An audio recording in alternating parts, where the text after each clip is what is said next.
내가 주께 대하여 귀로 듣기만 하였사오나 이제는 눈으로 주를 배움나이다. 신앙생활에 있어서 가장 힘든 일은 아마도 고난의 문제가 아닐까 합니다. 하나님은 좋으신 분이시고 복을 주시는 분이신데 왜 하나님의 자녀들이 고난과 고통을 당하고 있는지 이 문제가 사실 어렵습니다. 특히 그 일이 애매한 고난이라면 더더욱 그렇습니다. 그런 고난이 올 때 우리는 하나님께 질문합니다. 하나님, 왜 이런 고난을 허락하셨는지, 왜 내가 이런 고난을 겪어야 하는지 우리는 질문합니다. 사실 이때가 가장 어려운 때입니다. 하나님을 향한 믿음은 이 알 수 없는 고난 앞에 흔들리기 때문이죠. 욥은 바로 이 애매한 고난을 겪은 사람입니다. 그 고난은 우리가 아는 것처럼 하나님이 허락하신 고난이기에 더더욱 어렵습니다. 욥을 힘들게 했던 것은 고난 자체가 아니라 이 고난을 통해서 흔들렸던, 하나님에 대해서 흔들렸던 욥의 믿음에 있었던 것입니다. 욥은 이 고난 앞에서 질문합니다. 이 질문의 핵심은 무엇입니까? 하나님, 당신을 이해할 수 없습니다. 좋으신 하나님이 이와 같은 고난을 허락하시는 일을 이해하기 어렵다는 것입니다. 이런 욥의 질문에 하나님은 당신이 얼마나 크신 하나님인지 말씀하십니다. 고난의 질문에 응답하시는 것이 아니라 하나님의 존재를 직접 설명하십니다. 황당하죠? 우리는 고난 가운데 있을 때 이 고난에 응답을 듣고 싶어 할 때가 참으로 많습니다. 그러나 하나님은 그 고난의 문제에 대해서 응답하지 않으세요. 하나님의 대답은 하나님이 누구인지에 대해서 말씀하세요.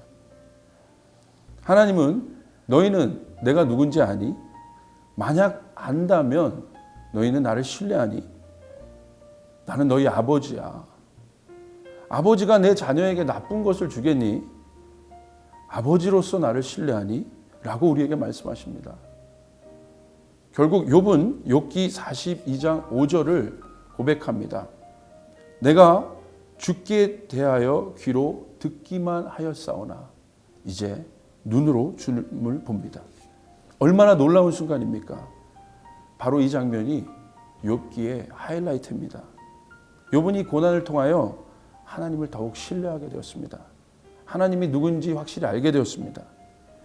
하나님이 하시는 일을 어떻게 이해하겠습니까? 말도 되지 않는 소리입니다. 저는 목회자 가정에서 자랐습니다. 아버지가 개척교회를 하셨기 때문에 아버지가 겪는 모든 고난을 제가 원치도 않는데 겪어야 했습니다. 제 청소년 청년 시절은 하나님의 일로 인하여 고난을 겪은 일이 참 많습니다. 외국인 근로자와 10년을 살았죠. 가난한 자들을 마음이 없는데도 돌보아야 했습니다. 교회 반주도 해야 했고 놀고 싶은데 청년 청소년 때 얼마나 놀고 싶겠습니까? 놀지도 못하고 토요일 3년간을 교회 청소를 했습니다. 그 시간들이 너무 싫었습니다. 그래서 다짐했습니다. 난 절대 목회자가 되지 않을 거야. 근데 보십시오. 저는 지금 목사가 되었습니다. 그리고 목사가 된 지금 저는 고난을 설교하고 있습니다. 그것도 이해할 수 없는 욥의 고난을 설교하고 있습니다. 그리고 하나님은 좋으신 분이라고 이야기하고 있습니다. 오늘 우리는 고난에 처할 때마다 이 한 가지 사실을 고백해야겠습니다.